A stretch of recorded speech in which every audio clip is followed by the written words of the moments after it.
Cristiano Ronaldo is the world-renowned Portuguese professional footballer who was named the greatest Portuguese player of all time by the Portuguese Football Federation. He is also considered by legions of soccer fans all over the world to be the best of all time. In addition to this, he is the first soccer player ever to earn over $1 billion.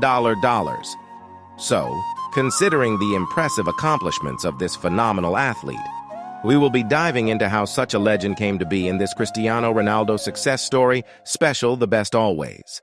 They say iron sharpens iron, and Ronaldo himself has said that the best always follow the best, which is why we decided to cover Cristiano Ronaldo, because without question, he is the best.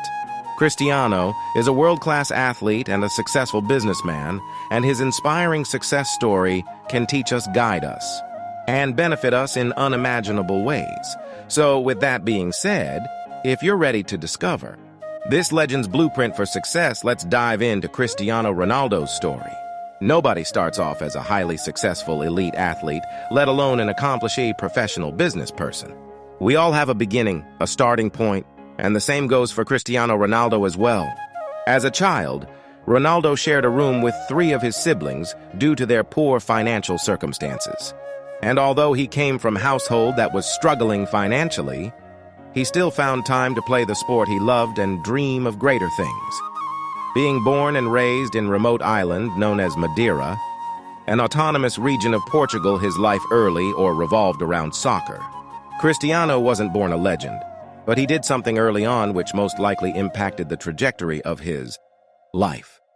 Despite being raised in a home that barely made ends meet on a remote island, and despite having a father who struggled with alcoholism, Ronaldo decided at a young age to be the best in the world.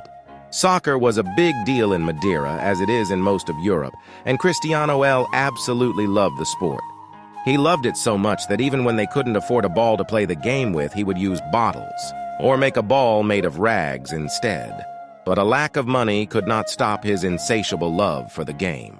Even when people doubted his future in the sport, saying he was too skinny, Ronaldo would use their doubt as fuel and often sneak into the gym to bulk up. Ronaldo was lighting fast, had great footwork, and loved winning. And it was this concoction of talent and his dedication to being the best that would pave the way for his meteoric rise. A rise that saw him by the young age of 10 to be considered the best on his entire island. Indeed, Ronaldo's talent was noticed, and after playing for 2 of the island's amateur teams, he was offered an opportunity to be groomed to play football for one of Portugal's most well-known football clubs. The club was known as Sporting CP, and they had a youth academy located 600 miles across the ocean on the mainland of Portugal. Now, this was no small matter, however, as it required Cristiano to make a massive sacrifice. It is a sacrifice that not everyone would make. He had to make the decision to leave the island of Madeira and his entire family at the young age of 11. Fortunately, he made the sacrifice, and it was one that would put him on the path to stardom.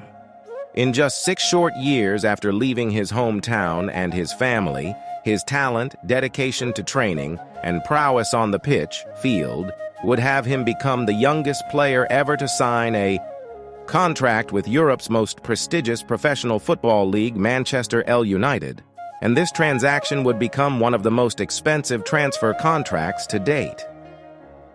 In 2003, Cristiano Ronaldo made history